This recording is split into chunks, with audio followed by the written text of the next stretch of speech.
Merci. Monsieur Cazeneuve. Monsieur le Président, merci, chers collègues.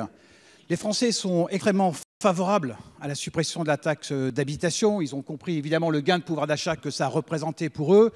La question, est-ce que les élus sont également favorables à cette baisse? Alors on pourrait se poser la question, c'est assez bizarre d'imaginer que ce qui est bon pour les Français n'est pas bon pour les élus, et je crois qu'effectivement c'est aussi bon pour eux. Mais certains veulent opposer les élus et les Français, ils n'y arriveront pas. Les élus se posent 4 questions qui sont légitimes. La première, est-ce qu'ils vont être compensés? Sous quelle forme ils vont être compensés? Et est-ce que ça va être à l'euro près? La réponse est oui.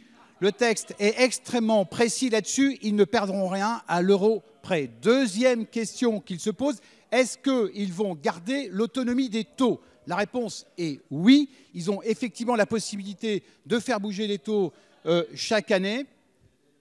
Et pas simplement, comme certains le croient, sur 20% de ceux qui vont payer à terme la taxe d'habitation, mais sur ceux qui la payent aujourd'hui. Troisième question que se posent les élus locaux, est-ce que le versement qui va leur être fait va suivre la dynamique de la population, la dynamique démographique? La réponse là aussi est oui, elle est indexée donc sur l'évolution de la démographie. Puis quatrième question que se posent les élus, est-ce que le mécanisme de revalorisation automatique de la valeur locative qui a été voté l'année dernière est maintenu?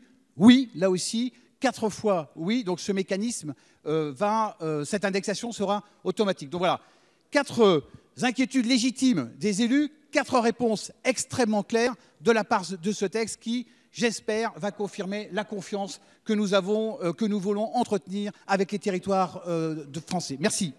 Merci.